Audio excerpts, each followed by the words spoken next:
We've often been accused of being the world's best kept secret. You know, we do such great work, we've got such great people, we're such professionals and so knowledgeable, but we don't tell the outside world about it. So this has been very much the flavour of our work through all of the pillars of the business, really, to raise our profile, to raise the profile of the Guild, to raise the profile of the Institute, its members, its qualified Reg AIs, and all the good work we do. And we raise the profile in a number of ways. I just want to cover a few here. Some of this Gary can put some information behind, but I'd also asked contributions from you, Liz, because you really are spearheading this much more professional PR approach that we have now. But let's start with the publication, Gary. We have our key publication, the AIJ. What's happened to that in the past couple of years? Quite a bit, I hope, for the better. Back in 2014, we changed our PR consultant and brought Liz and her team on board. The consequence of that was that we needed to find new editorial and publishing support for the AIJ, and we got into bed with an organisation called Atom Publishing. It's not very good looking. This provided us a great opportunity to revisit the look and feel of the publication, and the feedback we've had since doing that has been very, very positive for the most part. There's always differences of opinion. But the important thing is that we're constantly looking to address the reach of that document, and one of the pleasing developments in recent times has been that our standard 6,000 distribution for hard copy has continued, but we're now also sending digital versions to 6,000 members of SEAT who were mentioned earlier, so they get digital copies of that electronically. And what we've also been able to do is put the AIJ in a far more flexible and adaptable form on our website as well, so it can be accessed either online or through other forms of digital versions of it. So it's become a much more accessible document. How do you get into it? How do you get a story into it? If you wanted to advertise, how does that happen? I mean, I've heard it levelled at us that it's the same old faces, the same old companies that are always in the AIJ, which we clearly don't want. We want it to be all-inclusive to the membership. No, it's there for the membership as a whole, absolutely. And we have an editorial committee. I'm not sure whether you're fully aware of that. We every quarter, in advance of the publication, an editorial committee sits, including various VIPs around the organisation and other contributors, and we actually determine the content of the forthcoming publication at that editorial meeting. Now, part of that process involves generally a call for action to the whole of the membership, and we do regularly send, I think Lucy is obviously the custodian of that, we do regularly send out invitations for people to contribute, and I think we're very open about that. I don't think we've been sort of secretive. I think we've been quite bold. But it's surprising how many people are shy about coming forward. Yes, it is. We've all got fabulous stories within businesses. Yeah. There are some very great stories that membership has got to tell, and we find it difficult to get people to come forward and tell those stories and share them within the AJ, but it's a perfect platform to do it. And we enjoy the copy. We enjoy to learn about these stories, which often are kept private. But we are seeing progress. I wouldn't suggest that it's the same old, which is... So how do we know, sorry Gary, how do we know, Liz, whether people like what they read? Well, I mean, we do get good anecdotal feedback. You know, we're the first people to hear. The editorial committee made up of members of the executive, I sit on it as well, and obviously the publishers. So we do get some feedback. But we're now at the stage where, I guess, sort of 18 months, 2 years in, we really do need to understand much, much more, which is why, ladies and gentlemen, you'll see one of these. You would have seen one of these on the table on your seat. This is a readership survey, a confidential, entirely confidential survey. We're not asking for your name or any personal information. So please tell it as it is. We need to know. We have to have this feedback. It will help to improve the publication for the Guild. It will help to improve the work of the editorial committee. But actually also it's a massive help to the sales and advertising team as well to understand what the feedback is.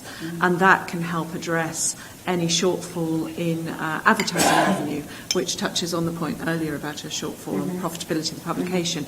So this feedback gets used in lots of different ways. Obviously pulled together, anonymised and happy to share the results with you as well. So encourage you to fill out your surveys and give some feedback here today, but we're also circulating that via the Survey Monkey thing on email, so the wider membership can also, in fact, the wider readership of the AIJ can contribute their thoughts. This survey will go to the full readership. Excellent. Yes. Good, thank you. Okay, we are focusing and concentrating our efforts over the past 12 months and moving forward on our qualified professionals in the industry. This very much came out of a number of workshops that we don't do enough to promote Reg AI. That person who's right at the pinnacle, who has taken the qualifications and year in, year out, keeps their qualifications absolutely at top notch. Promoting the Reg AI in the interest of the Reg AI was very much part of the focus this year. And Gary, we put it at the centre, didn't we, of the strategy? We did. In fact, off the back of the Institute, one of the workshops that Liz facilitated last September, we did develop a PR and marketing plan for Reg AIs under the heading Promoting the Best of the Industry. And one of the key elements of that plan, as seen on the screen now, is this document, which hopefully you've spotted on your tables, the Architect's Guide for Specification of Door Hardware. Many of you may have seen this before, but we've provided copies that you're very welcome to take away with you today. And I won't go through it page by page because it will spoil what is a very good read. But what you'll find within the document is that there's a glossary of terms at the back, which tucks neatly into that little pocket, and that gives us flexibility to update those terms on a regular basis without affecting the content of the document itself. But equally, as you can see, there's plenty of white space here, which will enable member companies to actually place their own logo into that area. So when presenting this to their clients, be they architects or other people, they can actually brand it to suit their own company's position. So it's a very adaptable document from that standpoint, and one we hope will be freely taken up. And I say freely quite deliberately because copies of this, supplies of this booklet, are available from Guild Head Office. And if you are interested in receiving a supply, be you a Reg AI or be you a member company, an AI who wants to use this to their advantage in liaising with their client base, then please contact us. Harry is somebody who is well placed to help you out with that. But equally, if you want to find out more, because there won't be time today to do it in total justice, please have a look on the Guild website. There's a lot more information about it there. Okay, thank you. I can personally vouch for the glossary in the back because I'm not an ironmonger and I'm not even qualified an ironmonger. And I was recently asked, when I asked for a replacement lock within our building, the measurement of the forend, and I must admit I didn't know what that was. So in the absence of being able to find my Reg AI, who usually sits outside my office, I went to the glossary to find out what it was and then measured it and then delivered the information. So it works and it's useful, especially people like me. We're doing a lot of research. We are encouraging feedback, more dialogue, more regular interaction with the membership to know really genuinely what groups of you feel. Liz, you've facilitated quite a lot of research for us, haven't you? Yes. Tell us about some of the findings. Well, I'll focus, if I may, on perhaps the biggest piece of research which we conducted December 2014, actually, where we went out and did telephone surveys with a large number of the members of the GAI and the Institute. In a nutshell, what did it tell us? I think some of you may recall me presenting on this previous years, but effectively it told us that there was huge pride in the Guild, huge loyalty, enormous pride and pleasure in some of the things that you had achieved, but frankly, much higher expectations now on all of us. We needed to do more, and I think you've touched on some of those issues in particular. In a nutshell, it came down to we want the Guild to be better known and understood by the architects and the specifiers. It's fundamentally the sort of single most important driving message from this.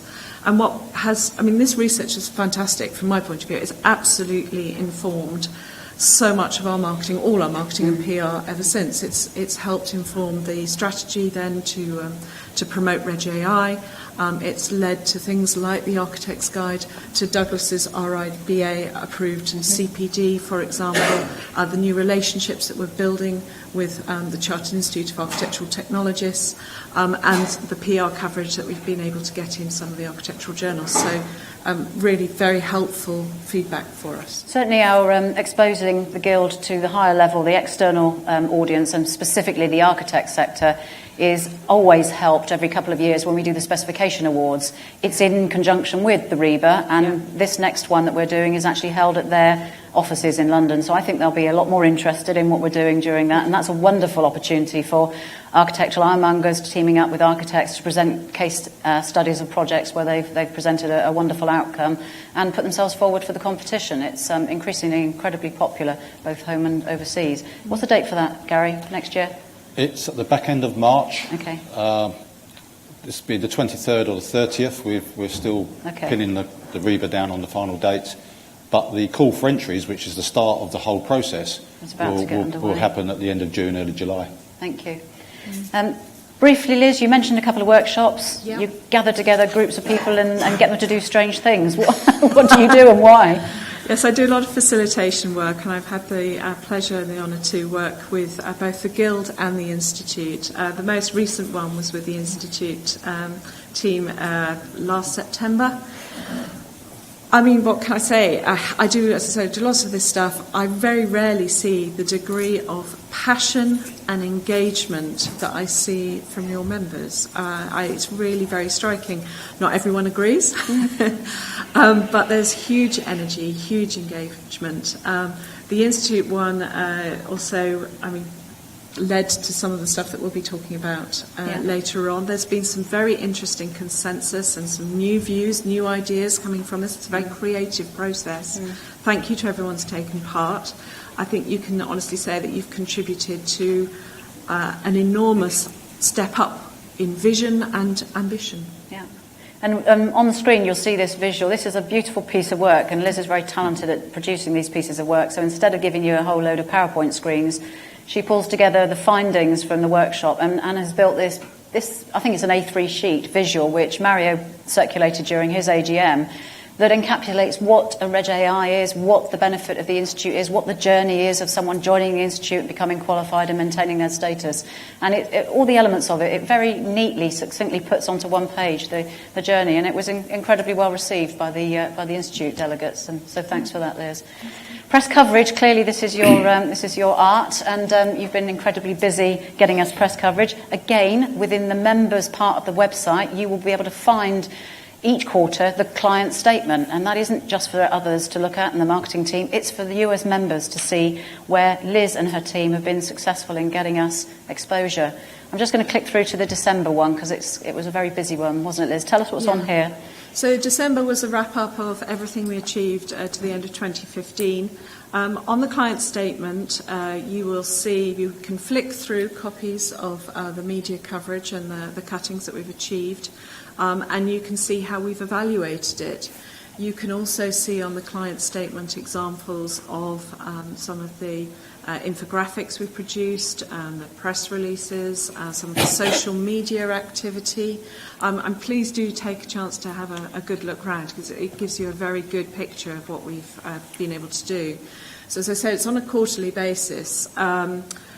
The report you see here from the end of 2015, that was a roundup for the year.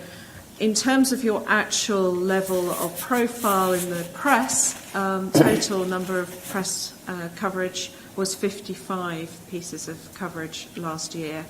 I'm very pleased to report that up to last Friday, we actually have exceeded that already. We're now at 67 pieces of media coverage, so I think this year is going to be another significant step up in the level of your profile. And that is 78% of our coverage at the moment is in priority media. That's being the architectural journals and the other media that is most important to you to achieve your business objectives. And that coverage also leads to inbound web links. So we've achieved 29 web links so far. That has a very important impact on search engine optimization and the visibility of the GAI website. So welcome your feedback absolutely on this. We continue to put them onto the members area of the GAI website. So, that left-hand column on the client statement, Liz, actually itemises every individual piece of work that you've done, doesn't it? Breaks it down, January 2015, all the things you were doing, and really gives a rolling view of the activity. So please don't feel that the Guild isn't working to raise your profile externally. Now, more than ever before, that work is being done, and being done very well. Paul? Absolutely. Just looking at the video of the Education Awards Commission, I just wrote a few notes down where I made briefings. Everything that we see in this room every year was seen by 90% of the people that we see in this room every year, companies. You know, and the community is fantastic. And I've not seen a trade association like this. And as you know, and I wouldn't lower the other trade associations that we deal with. I'm not trying to do that. They're all different, and they're all working on different levels. When I went to the Education Awards luncheon, there was 450 people. 90% different faces, young people coming through the industry. How do we take what we're doing today, the good that we're doing, and what you're delivering today, telling these people in this room, to that crowd? Because I know the Education Awards luncheon is focusing on the education. I just think some of this that you're doing today, a slot or take 5 minutes on each thing, look what we are doing, we get to the people that are coming through the industry. You're absolutely right. One of our biggest challenges is to capture the people starting their path, the younger people, it has to be said, the younger people embarking on their careers, starting out, starting the education journey, starting their own personal development journey. We have to use the methods of communication that those people use to talk to them. There is very little point issuing a paper and putting it on the members' website, but there is a lot of point engaging, using the social media that they use, understanding how they talk to each other. And we need, within our marketing department, to do more work on developing those channels for the younger people, getting a greater sense of community for the, dare I say it, sub-30-year-olds, that generation that, we really want to engender their support for the years to come. They're the people that in 20, 30 years' time will be sitting in this room. So we can't ignore them at our peril. It's a really good point. And I know that we've got some activities and ideas focused on that. Bob? Douglas taken any working party thoughts as to reversion back to the standards following the referendum? You've got a Brexit product, haven't you, in the making? So yeah, we're actually about to release another technical briefing on Brexit and the potential impact that it may have on EN standards within the UK. So watch this space. That'll be heading into inboxes, etc. probably within the next week, because it's ready to go. It's ready. That's an awesome PR story. yes, it will be. So hopefully you can see it's only a tiny scratch of the surface of some of the work that's being done by Lucy, obviously day to day, and by Liz's team to underpin all of that, and by our members, because you are talking more often to the press externally about the value of Guild membership to your businesses, and I think that's great and to be applauded, so more of that. But some really good progress being made in that area. You just mentioned, Bob, the fact that we don't appear to be strong in Europe. These figures will bear that out. We had approaches many years ago at Full Fair where we were meeting with various European, German and Scandinavian companies. They were very interested in what we were doing, but they were trying to find a way that they could replicate or somehow franchise it from us. I don't know whether we could have any thoughts on that. Well, it is. There is that barrier, but I think now having Douglas in his role means that he can begin to broaden his thoughts about that. Obviously, he's found his feet and regenerated all these wonderful assets for us as a membership, but we need to give thought to that. I know that's particularly been raised at executive meetings where members are active in Europe and they don't understand why, where their companies are based in Europe, there's no recognition or presence of the Guild, so it's definitely on the target list to do. No, many of them haven't. No. But internationally, yes, clearly, our core membership is here in the UK. So we've got the vast majority of the membership here, 195 students and 266 institute members, and as we saw, being celebrated at the Education Awards in pursuit of their education excellence. Moving across to Dubai, the GCC branch is thriving. We're lucky enough to have the branch chair of the GCC branch, Mike Lumsden, sitting with us today, so feel free to make yourselves known to Mike and to talk about what he's doing to breathe some new life into that branch.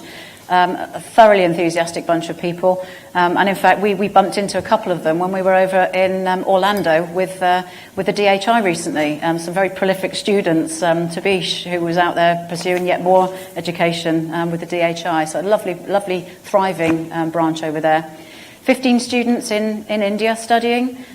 16 students in mainland China. So you can see we are widely spread across the world. And yet another institute branch in Hong Kong.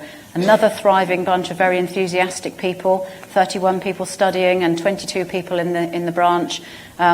You'll see there, that's the committee. When Mario, myself and Gary went over in September last year to present their diplomas, they laid on a beautiful reception for us in Dormer's offices, and they were all thoroughly passionate and thoroughly enthusiastic about what they do and feeling honoured to belong to the Guild. This one surprised me. When I asked Davina for figures, I was really surprised that we have 23 students in South Africa. I didn't know, and I've asked the question, and Rachel knows the answer. Where are they from? They're from, there's mainly two member companies, which is Deep Purdue, their agents, they're for Galaxy, and Aswabon. Great. So two members really flying the flag in South Africa. We actually did online invigilation for the first time last year in South Africa, and Keith invigilated a guy that took an exam out there. Stoked. Excellent. So a lot of presence internationally. And sorry, Rachel, I'm going across to the other side of the pond. I've mentioned this special relationship that we have with the DHI. It's been in place for many years, so Bob will remember on many occasions in the past being a guest of the DHI to their various conventions over the time.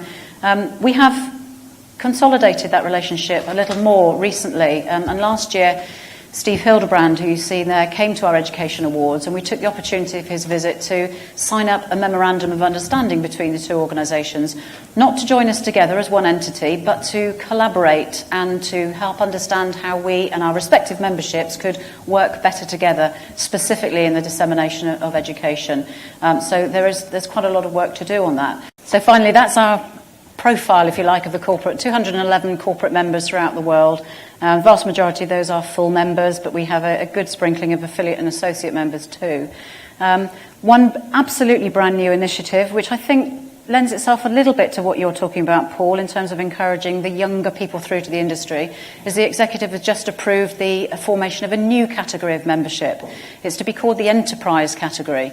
And it's for effectively start-up companies or very young companies who, although they will have traded for 12 months, still aren't at this kind of structure and shape and form that a recognised business would be. So it may well be a one-man band, a man and wife, effectively a very young company, but who has all the aspirations to join the Guild, benefit from being part of this association.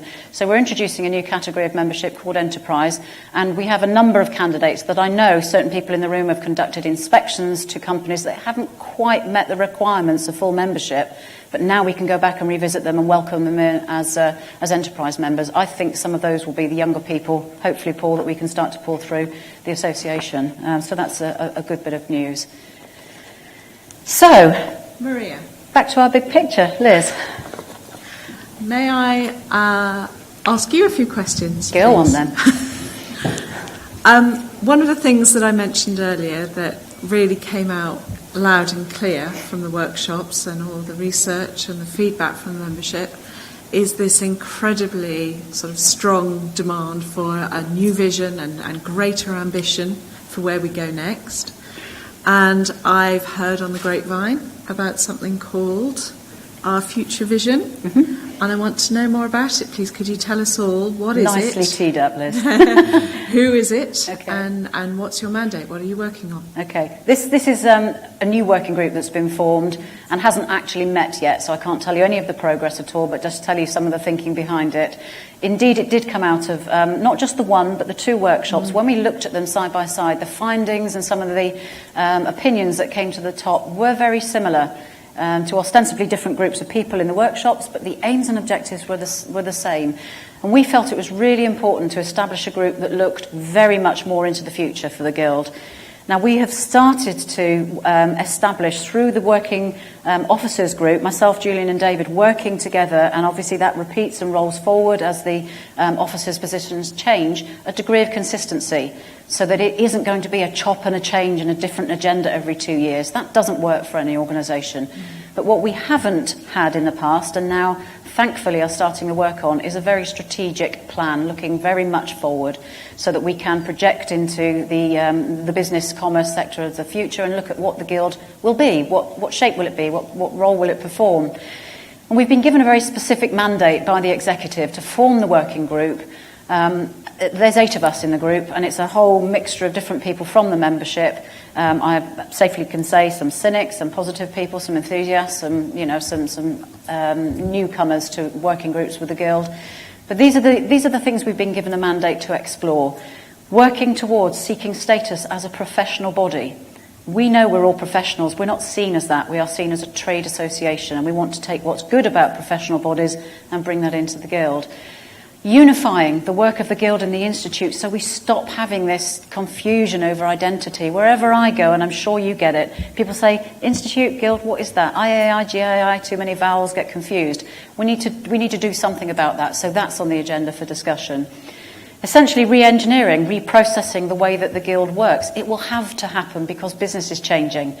We've launched the hub, it's all online. 10 years ago that wouldn't be heard of, and Keith was still working off on piles of paper and going slowly insane, no doubt. But we have to re-engineer what we do and thus redefine what our mission is for everyone involved. Clearly, if we do that over time, and I'm not talking about in the next year, I'm talking about 3 to 5 years, we will need to rebrand and relaunch any newly evolved organisation. So this is quite far-reaching stuff. This is stuff that really takes off all the blinkers and says, right, clean sheet of paper, where are we going? We know what we want to be, but how are we going to get there? This group meets for the first time next month, Gary? 15th of June. 15th of June, and so hopefully we'll be able to feed back to you very soon after that, just where we're going and what path we're taking. But all contributions, as ever, are openly welcomed from the membership on this path. But it is a nice vehicle that we've created to take us on this strategic journey. So that's great. Thank you, Liz. Can I ask if there's any... Oh, good. Karen, question.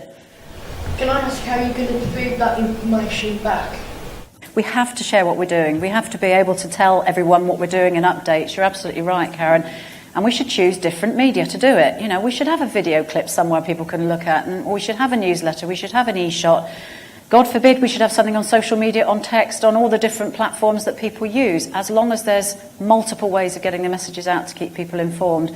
Certainly that would be our intention of doing that, and not just a standard, emailer that everyone may or may not get, may or may not open. Thank you. Any more questions from the floor from anyone on any of the topics we've covered here today? Mario. How do we look at signing up more Guild members, and how do we do it? How do we propose to do it? To answer this one, how are we going to get new members? How are we going to drive membership recruitment? Well, we need to develop not just a recruitment strategy, but a retention strategy as well. I can't remember what the expert says. It's harder to recruit. It's harder to keep than it is to recruit. So that is a piece of work that is very much within my remit to develop that strategy. Personally, and I've mooted this before, I think we need people actively out there canvassing for membership rather than relying on word of mouth and people coming and stumbling across various education programs which grab their interest. So I think we need to be have a much more structured approach. I think there's room for engaging commission-only salespeople. Recruiters, professional recruiters. Professional recruiters to recruit on our behalf. I've worked with these type of individuals in the past, and they sell membership to all manner of trade associations. It's their style, it's their sales activity. So that's an opportunity. We need to look at member schemes, improving it that way as well, and other types of arrangement which help increase the membership size. 14 leavers is quite a worrying picture as well. Just give us the feel for generally why people have exited membership. Well, there was one notable case. Moving on. But value for money often gets expressed as a reason for leaving. Some member companies, we find this particularly amongst the affiliate membership, they take membership at that level, put somebody through our education programme at subsidised rates, and then once that person becomes qualified, instead of progressing to full membership, they leave. So our challenge is to work closer with those affiliate companies to make sure that they gain the membership That's value. part of the retention strategy. That's where the retention issues kick in. Indeed. Angus? You do, like, I suppose, like an exit interviews to your... Not as often as we should. No. It's a very Is good the truth point. of the We matter. should do that. Yeah. John? I'm wondering what nationality the new members come from. How many of them might be from overseas? Oh, a fair number, John. Oh, sorry, I haven't got the stats available to quote from the top of my head, but yes, of those 21 new members, I would say at least 30% are from overseas. At least. Yeah. That's still 6 or 7, isn't it? Oh yes, it's still 6 or 7. But the Guild's been going so long in the UK that we have already... Our name is very well known out there. Whether the individuals want to become members or not is another question. But we have got pretty broad coverage within the UK. Mm-hmm. Overseas, the market is huge, as you've been saying. Yes. Yes, and that's a market we need to reach out to and capture interest. And Absolutely. I think we're starting to do that more now. I think the establishment of our 2 overseas institute branches is starting to spread that word, and more of that coming. John, Paul, you had a question? Have you thought about acquiring another trade association or merging? I think everything's up for grabs.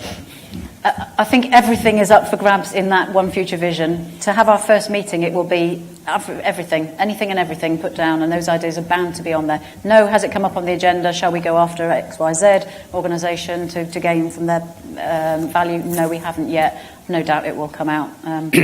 So take you outside the UK as well? Yeah. Potentially. Possibly. Yeah. But we haven't got a clever little plan going on behind the scenes. No. Angus? How do you capture ideas for that to a meeting next month? You listed a few on the screen there. Is there an opportunity, a form or anything for members to put forward suggestions? I think that's a good idea. Absolutely, and I would say never be afraid to come forward with ideas. You know what these ideas now, you know the working groups. If you've got anything to throw into the One Future Vision pot, as it were, before we kick off, please feel free. Address it to me, Gary, so that we can put that into that environment and have your voice heard. So absolutely, and that's open to everybody. Graham? Do we carry on as a trade association of companies? Do we morph into the institute? We are obviously going to change the name from the Guild. Well, I think I did say take the best bits of being a trade association and add the good bits of being a professional body. So it might not be an either or, it might be a blend of and a recreation of some new entity. We just don't know at this stage. But suffice to say that thinking is going on, and we would welcome thoughts from everybody in the room and outside and for the broader membership to contribute to get that process underway. Okay, that just about concludes our slightly reformatted agenda here this morning. I hope you found it interesting and a different way of listening to what we've been doing. Thank you for all of your participation and all of your questions from the floor. All of us obviously are open to answer questions as the weekend goes on. But I thank you personally very much for your support here today. Many, many thanks to all of these companies who have contributed towards the sponsorship and made it all possible today.